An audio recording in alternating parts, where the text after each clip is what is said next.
Hi guys, I'm back. Today I'm going to Ruth 3 to 4, 1 Samuel 1 to 3, 1 to 4, Proverbs 7, and Psalm 131. Let's get started. Then Naomi, her mother-in-law, said to her, "My daughter, should I not seek rest for you, that it may be well with you? Is not Boaz our relative, with whose young woman you were? See, he is winnowing barley tonight at the threshing floor. Wash therefore and anoint yourself, and put in your cloak and go down to the threshing floor. But do not make yourself known to the man until he has finished eating and drinking. And when he lies down, observe the place where he tells lies, and go and uncover his feet and lie down. And he will tell you what to do." And she replied, "All that you say, I will do." So she went down to the threshing floor and did just as her mother-in-law had commanded her. And when Boaz had eaten and drunk, and his heart was merry, he went to lie down at the end of the heap of grain. And she came softly and uncovered his feet and lay down. And at midnight the man was startled and turned over, and behold, a woman lay at his feet. He said, "Who are you?" And she answered, "I am Ruth, your servant. And spread your wings over yourself, for you are redeemed." And he said, "May you be blessed by the Lord, my daughter.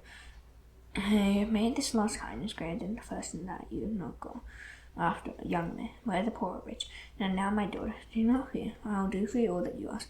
For all my fellow townsmen know that you are a worthy one. And it is now true that I am a redeemer.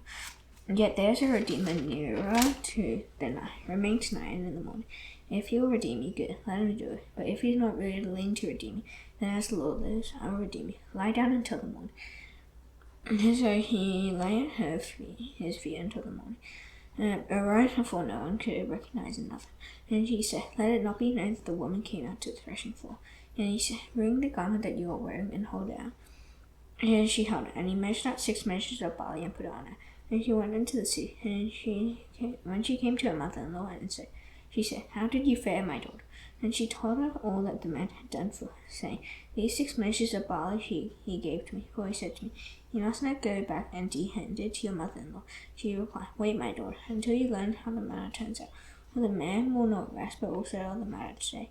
And Boaz had gone up to the gate and sat down there, and behold, the Redeemer, of whom Boaz had spoken, came by. So Boaz said, "Turn aside, friend, and sit down here." And he turned aside and sat down. And he took 10 men of the elders of the city and said, "Sit down here." So they sat down. And then he said to the Redeemer, "Naomi, who has come back from the country of Moab, is selling the parcel of land that belonged to our relative Elimelech. So I thought I would tell you of it and say, buy it in the presence of those sitting here, and in the presence of the elders of my people. If you will redeem it, redeem it. If you will not, told that I may know. Now there is no one besides you to redeem, and I come after you." And he said, "I'll redeem it." And Boaz said, "The day you buy the field from the hand of Naomi, you also acquire Ruth the Moabite, the widow of the dead, in order to perpetuate the name of the dead in his inheritance." And the Redeemer said, "I cannot redeem it for myself, lest I impair my own inheritance. Take my right of redemption yourself, for I cannot redeem it." Now this was the custom in foreign times in Israel concerning redeeming and exchanging. To confirm a transaction, the one drew off his sandal and gave it to the other, and this was the matter of attesting in Israel. Soon the Redeemer said to Boaz, "Buy it for yourself."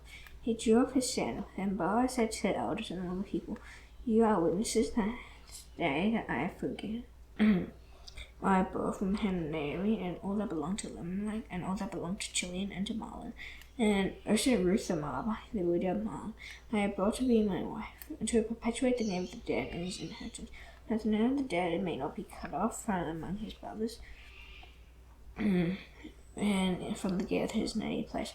You are witnesses this day." And all the people who were at the gate and the elders said, "You are witnesses. May the Lord make the one who is coming into your house like Rachel and Leah, who together build up the house of Israel. May you act worthily in Ephrathah and be renowned in Bethlehem. And may your house be like the whole house of Paris, whom Terah bore to Judah, because of the offspring that the Lord will give you by the child." So Boaz took Ruth, and she became his wife, and he went into her, and the Lord gave her conception, and she bore a son. And the woman said to Naomi, "Blessed be the Lord, who has not left you this day without a redeemer, and may his name be renowned in Israel. He shall be to you a restored life and a nourisher of your old age. Your daughter-in-law, who loves you, who is more to you than 7 sons, has given birth to him." And Naomi took the child and laid him on her lap, and he became his nurse. And the woman of the neighborhood gave him a name, saying, "The son has been born to Naomi." And they named him Obed. He was the father of Jesse, the father of David. Now these are the generations of Perez. Perez fathered Hezron, Hezron fathered Ram, Ram fathered Amminadab, Amminadab fathered Nahshon, Nahshon fathered Solomon, Solomon fathered Boaz, Boaz fathered Obed, Obed fathered Jesse, and Jesse fathered David. 1 Samuel 1-4. There was a certain man of Ramathaim, Zophim, of the hill country of Ephraim, whose name was Elkanah, son of Jorah, son of Elihu, son of Tohu, son of Zaph, and Ephrathite. He had 2 wives. The name of the one was Hannah, and the name of the other Peninnah. And Peninnah had children, but Hannah had no children. Now this man used to go out year by year to a city, from a city to worship and to sacrifice to the Lord of hosts at Sheba, where the 2 sons of Eli, Hophni and Phinehas, were priests of the Lord. On the day that Elkanah sacrificed, he would give portions to Peninnah his wife and to all the sons of the Lord.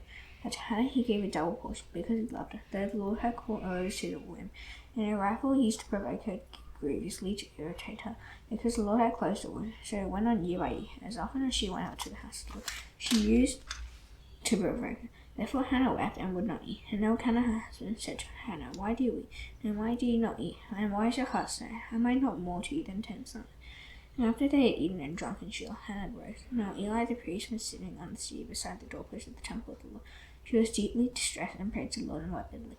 And she vowed a vow and said, O Lord of hosts, if you will indeed look upon the affliction of your servant, and remember me, and not forget your servant, I will give to your servant a son, then I will give him to the Lord in all the days of his life, and no razor shall touch his head. And as she continued praying before the Lord, Eli observed her mouth. Hannah was speaking in her heart, only a listening, and her voice was not heard.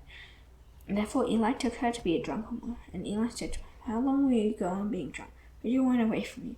But Hannah answered, No, my Lord, I am all in trouble in spirit. I have drunk neither wine nor strong drink, but I have been pouring out my soul before the Lord.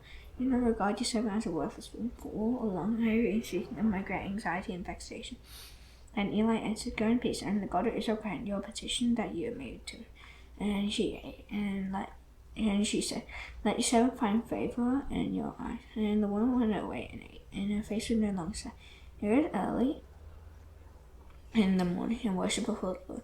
And they went back to their house at Ramah. And Elkanah knew Hannah his wife, and the Lord remembered her. And in due time Hannah conceived and bore a son, and she called his name Samuel. And she said, I have asked him from the Lord. The man Elkanah and all his house went out to offer to the Lord the yearly sacrifice and to pay his vow. Hannah did not go, for she said to her husband, As soon as the child is weaned, I will bring him, so that he may appear in the presence of the Lord and dwell there forever. And Elkanah said to her husband said to her, Do what seems best to you, wait until you have weaned him. Only may the Lord establish his word. So the woman remained in nurse to son until she weaned him. When she had weaned him, she took him up with her, along with the 3-year-old boy, an ephah of flour, and a skin of wine. And she brought him to the house of the Lord at Shiloh. And the child was young, and they slaughtered the bull, and they brought the child to Eli. And she said, O my Lord, as you live, my Lord, and I am the one who is standing here in your presence, praying to the Lord. For this child I pray, and the Lord has granted my petition that I made to him. Therefore I have lent him to the Lord. As long as he lives, he is lent to the Lord. Then he worshipped the Lord there. And Hannah prayed and said, My heart exalts in the Lord. My horn is exalted in the Lord. My mouth derides my enemies, because I rejoice in your salvation. There is none holy like the Lord, but there is none besides you. There is no rock like our God. Talk no more so very proudly. Let no arrogance come from your mouth, for the Lord is a God of knowledge, and by him actions are weighed. The bows of the mighty are broken, but the feeble by no strength. Those who are full have hired themselves out for bread, and those who are hungry have ceased to hunger. The barren have borne 7, and he who has many children has 4 long. The Lord kills and brings to life. He brings down to Sheol and raises up. The Lord makes poor and makes rich. He brings low and he exalts. He raises up the poor from the dust, and he lifts the needy from the ash heap. Then he can sit with princes and inherit a seat of honor. For the pillars of the earth are the Lord's, and on them he has set the world. He will guard the feet of his faithful ones, so that the wicked shall be cut off in darkness. And not by might shall a man prevail. The adversaries of the Lord shall be broken to pieces. Against them he will thunder in heaven. The Lord will judge the ends of the earth. He will give strength to his king, and exalt the horn of his anointed. Then Elkanah went home to Ramah, and the boy was ministering to the Lord in the presence of Eli the priest. Now the sons of Eli were worthless men. They did not know the Lord, and the custom of the priest with the people was that when any man offered sacrifice, the priest's servant would come while the meat was boiling with a 3-pronged fork in his hand, and he would thrust into the pan or kettle or corn or pot, and all that fork boiled up the priest would take for himself. This is what they did at Shiloh to all the Israelites who came there. Moreover, before the fat was burned, the priest's servant would come and say to the man who sacrificed, "Give meat for the priest to roast, for he will not accept boiled meat from you, but only raw." And if the man said to him, "Let them burn the fat first, and then take as much as you wish," he will say, "No, you must give it now, and if not, I will take it by force." Thus the sin of the young man was very great in the sight of the Lord, for the men treated the offering of the Lord with contempt. Samuel was ministering to the Lord, a boy clothed with a linen ephod, and his mother used to make for him a little robe and take it to him each year. And she went up with her husband to offer the yearly sacrifice. And Eli would bless Elkanah and his wife, and say, "May the Lord give you children by this woman for the petition she asked of the Lord." Then they would return to their home. Indeed, the Lord visited Hannah, and she conceived and bore 3 sons and 2 daughters. And the boy Samuel grew in the presence of the Lord.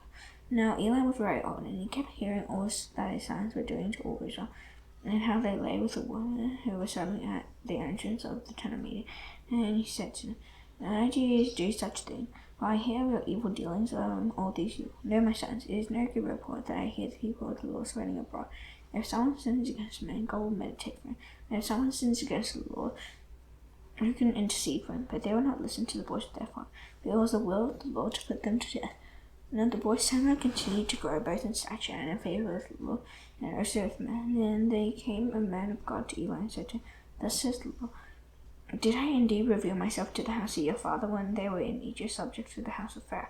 Did I not choose a man of all the tribes of Israel to be my priest, to go to my altar, to burn incense, to wear an ephod before me? I gave to the house of your father all my offerings by fire from the people of Israel. Why then do you scorn my sacrifices and offerings? Now I commanded for my dwelling, and honor your sons above me by fattening yourselves on the choicest parts of every offering of my people Israel. Therefore the Lord, the God of Israel, declares, I promise that your house and the house of your father should go in and out before me forever. And now the Lord declares, far be it from me, for those who honor me I will honor, and those who despise me shall be lightly esteemed. Behold, the days are coming when I will cut off your strength and the strength of your father's house, so that there will not be an old man in your house. And in distress you will look with envious eye on all the prosperity that shall be bestowed on Israel. And there shall not be an old man in your house forever. The only one of you whom I shall not cut off from my altar shall be spared to weep his eyes out, to grieve his heart. And all the descendants of your house shall die by the sword of men. And this that shall come upon your 2 sons, Hophni and Phinehas, shall be the sign unto you. Both of them shall die on the same day. And I will raise up for myself a faithful priest, who shall do according to what is in my heart and in my mind. And I will build him a sure house, and he shall go in and out before my anointed forever. And everyone who is left in your house shall come to implore him for a piece of silver or a loaf or a bread, and shall say, Please put me in one of the priest's places, that I may eat a morsel of bread. Now the boy Samuel was ministering to the Lord in the presence of Eli, and the word of the Lord was bread in those days. There was no frequent vision. At that time Eli, his eyesight had begun to grow dim, so that he could not see, was lying down in his own place. The lamp of the Lord God had not yet gone out. And Samuel was lying down in the temple of the Lord, where the ark of God was. Then the Lord called Samuel, and he said, Here I am, and ran to Eli and said, Here I am, for you called me. And he said, I did not call, lie down again. So he went and lay down, and the Lord called again Samuel. And Samuel arose and went to Eli and said, Here I am, for you called me. But he said, I did not call, my son, lie down again. Now Samuel did not yet know the Lord, and the word of the Lord had not been revealed to him. And the Lord called Samuel again the 3rd time, and he rose and went to Eli and said, Here I am, for you called me. Then Eli perceived that the Lord was calling the boy. Therefore Eli said to Samuel, Go, lie down, and if he calls you, you shall say, Speak, Lord, for his servant hears. So Samuel went down and lay down in his place. And the Lord came and stood, calling out other times, Samuel, Samuel. And Samuel said, Speak, for your servant hears. And the Lord said to Samuel, Behold, I am about to do a thing in Israel at which the 2 ears of everyone who hears it will tingle. On that day I will fulfill against Eli all that I have spoken concerning his house, from beginning to end. I will declare to him that I am about to punish his house forever for the iniquity that he knew, because his sons were blaspheming God, and he did not restrain them. Therefore I swear to the house of Eli that the iniquity of Eli's house shall not be attained before by sacrifice or offering forever. Samuel lay until morning. Then he opened the doors of the house of the Lord, and Samuel was afraid to tell the vision to Eli. And Eli called Samuel and said, Samuel, my son. And he said, Here I am. Then Eli said, What is it that he told you? Do not hide it from me. May God do so to you, and more so if you hide anything from me of all that he told you. So Samuel told him everything and hid nothing from him. And he said, "It is the Lord. Let him do what he seems good to him."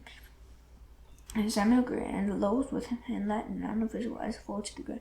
And all Israel from Dan to Beersheba knew that Samuel was established as a prophet of the Lord. And the Lord appeared again at Shiloh, for the Lord revealed himself to Samuel at Shiloh by the word of the Lord. And the word of Samuel came to all Israel. Now Israel went out to battle against the Philistines. They encamped at Ebenezer, and the Philistines camped at Aphek. The Philistines drew up in line against Israel. And when the battle spread, Israel was defeated before the Philistines, who had killed about 4,000 men in the field of battle. When the people came back to camp, the elders of Israel said, "Why has the Lord defeated us today before the Philistines? Let us bring the ark of the covenant of the Lord here from Shiloh, that it may come among us and save us from the power of our enemies." So the people of Israel sent to Shiloh and brought from there the ark of the covenant of the Lord house. It was enthroned on the cherubim. And their two sons of Eli, Hophni and Phinehas, were there with the ark of the Lord, covenant of God. As soon as the ark of the covenant of the Lord came into the camp, Israel gave a mighty shout, and that the earth was sounded. And when the Philistines heard the noise of the shouting, they said, "What does this great shouting in the camp of the Hebrews mean?" And they learned that the ark of the Lord had come into the camp. And the Philistines were afraid, for they said, "God has come into the camp." And they said, "Woe to us! Nothing like this has happened before. Woe to us! Who can deliver us from the power of these mighty gods? These are the gods who struck the Egyptians with every sort of plague in the wilderness.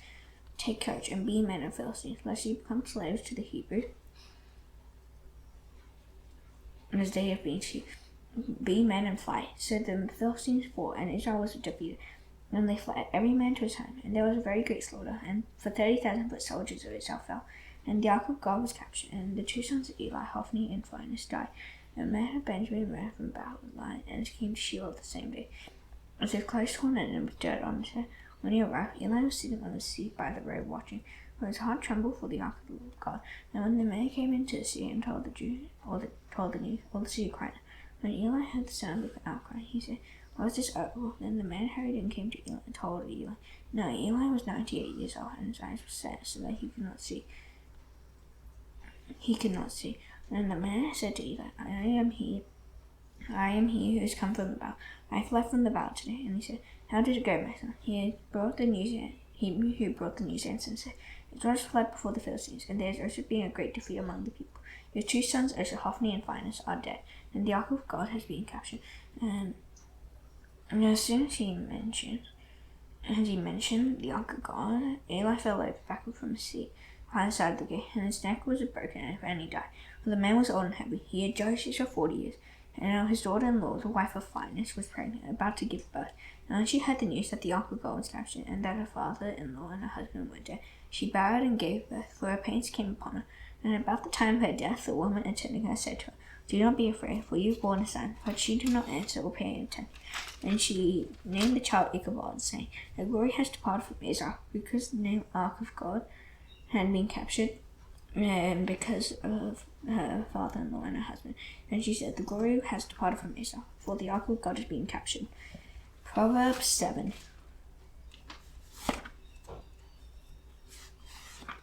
My son, keep my words and treasure my commandments. If you keep my commands and live, keep my teaching as the apple of your eye, and write them on the tablet of your heart.